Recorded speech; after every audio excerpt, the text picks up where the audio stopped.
নমস্কার বন্ধুরা, Bengali moms কিচেনে আপনাদের সবাইকে স্বাগত। আমি সোমা সরকার। আজকে বানাতে চলেছি চিকেন। তো চিকেনটা আজকে আমি একদমই নতুন স্টাইলে বানাচ্ছি। তাহলে চলুন কেমন করে বানাই দেখা যাক। বন্ধুরা, আমার এই চিকেনটা রান্না করার জন্য প্রথমে আমি বোনলেস চিকেন নিয়েছি। যদি পাতলা এমনি হাড় হয় তাহলে কোনো অসুবিধা নেই, মানে হাড় ছাড়াই মাংসটা নেবেন। আর নিয়েছি পেঁয়াজ কুচি, 3টে শুকনো লঙ্কা নিয়েছি, নারকেল আর নিয়েছি সাদা তিল। এটা হ্যাঁ বন্ধুরা, আমরা সাদা তিল দিয়েই এই রান্নাটা করব। কিন্তু রান্নাটা করার আগে আমাকে এর একটা গ্রেভি বানিয়ে নিতে হবে। তো এইটা আমরা এমনি করে কাঁচা মশলা দিতে পারবো না, এটাকে ভেজে আমরা গ্রেভি বানাবো। তাহলে চলুন আজকে মশলাটাকে তৈরি করে নিই। দেখুন বন্ধুরা, আমার এই কড়াইটা গরম হয়ে গেছে। এবার আমি দিয়ে দিচ্ছি এই যে সাদা তেল। বেশি তেল দিতে হবে না, শুধু আপনি মশলাটা কষানোর মতন তেল দিলেই হবে।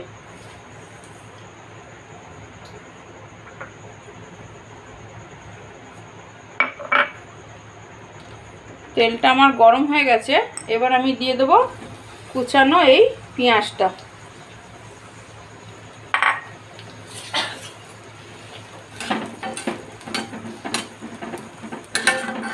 এই পেঁয়াজটা আমি দিয়েছি, সাথে একটুখানি নুন দিয়ে দেবো যাতে পেঁয়াজটা আমার তাড়াতাড়ি মজে যায়।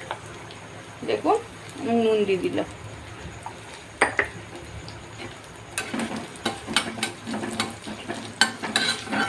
পেঁয়াজটা একটুখানি লাল লাল করে আমাদের ভেজে নিতে হবে।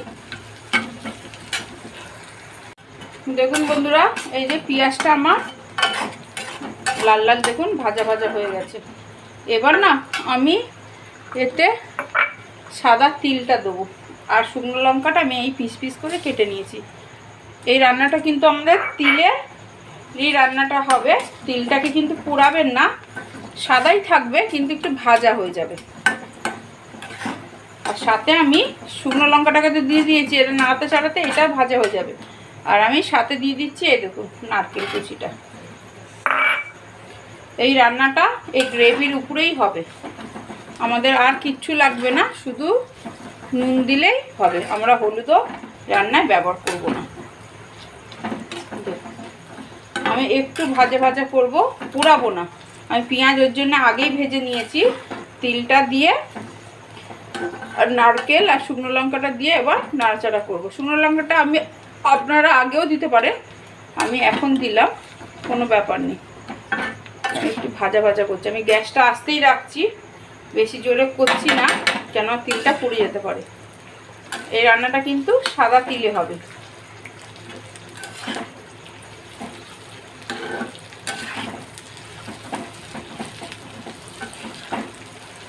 সব একটু কাঁচা গন্ধ হবে না, নারকেলটা একটু ভাজা হবে, তিলটাও একটু ভাজা হবে। এমনি করে আপনারা নারকেল কুড়িয়েও দিতে পারেন, গোটাও দিতে পারেন। আমি মিক্সিতে পিসবো বলে আমি এমনি করে তুলেই কেটে দিয়ে দিয়েছি।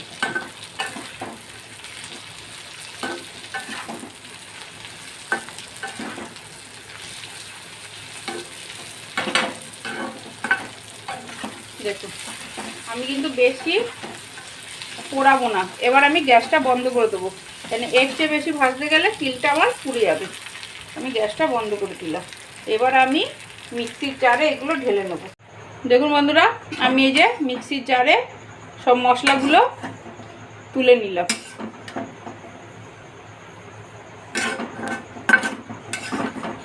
এই যে মিক্সির জারে আমি সব মশলাগুলো তুলে নিলাম। এবারে একটু এতে জল দিয়ে আর পিষে নেব। দেখুন বন্ধুরা, আমার কড়াই গরম হয়ে গেছে, তো আমি দিয়ে দিচ্ছি সাদা তেল। এই দেখুন আমি সাদা তেল দিয়ে দিলাম।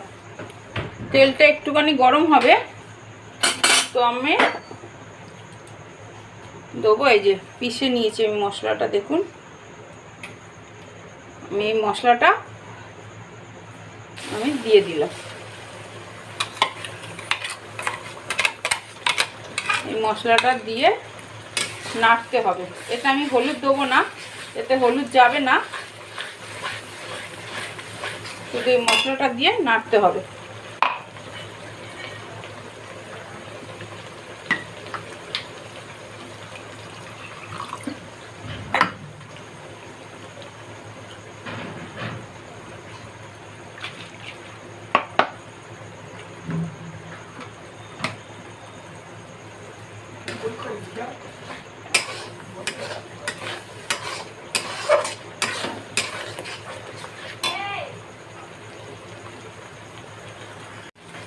দেখুন বন্ধুরা, এই যে মশলাটা আমি কষিয়ে নিচ্ছি। বেশি কষাতে হবে না, কারণ এটা আমার ভাজা মশলা, এটা কিন্তু আমার কাঁচা নয়।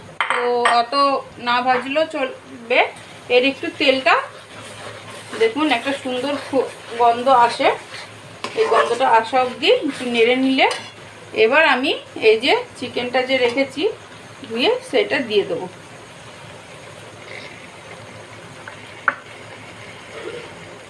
চিকেনটা আমি দিয়ে দিলাম। এবার আমি এই দিয়ে নাড়ব। এটা আমি হলুদ ব্যবহার করব না, একটু ভালো করে নাড়িয়ে চাড়িয়ে ঢাকা দেবেন, খুলবেন, এমনি করলেই হয়ে যাবে। দেখুন একটুখানি কষাবো, মশলাটা দিয়েছি, মাংসটা দিয়েছি, এবার একটু কষিয়ে নিই।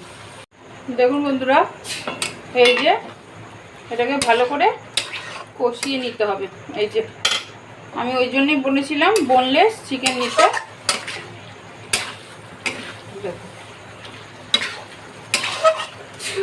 কষানো হয়েছে, এবার আমরা দেবো এর মধ্যে ওই মিক্সিটা পিষেছিলাম ওই জলটুকু।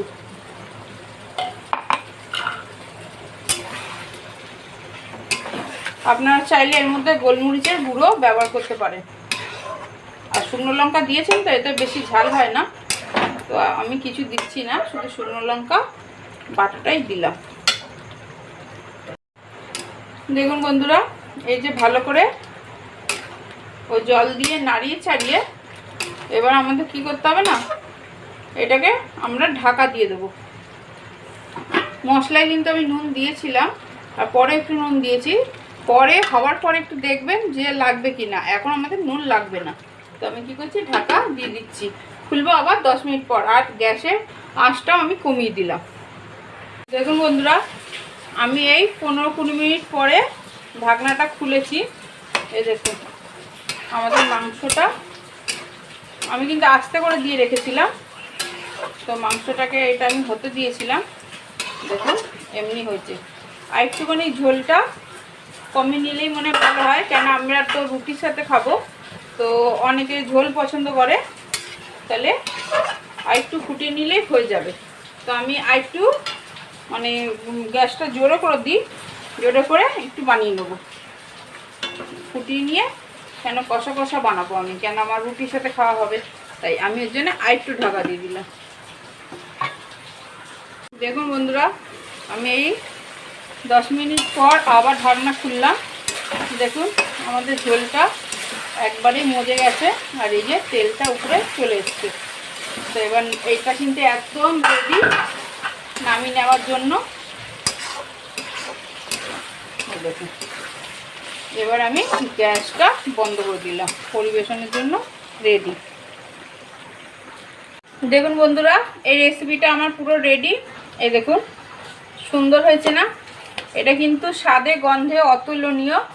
তো এটা প্রথমবার আমিও ট্রাই করে বুঝতে পারিনি যে এতটা ভালো হবে। এমনি কষার তরকারির চেয়ে কিন্তু অনেকটাই ভালো লাগে, আর রুটি পরোটার সাথে কিন্তু খুবই জমে যায়। তাহলে এই রেসিপিটা যদি আপনাদের ভালো লেগে থাকে তাহলে লাইক, কমেন্ট, শেয়ার, সাবস্ক্রাইব অবশ্যই করবেন। ধন্যবাদ।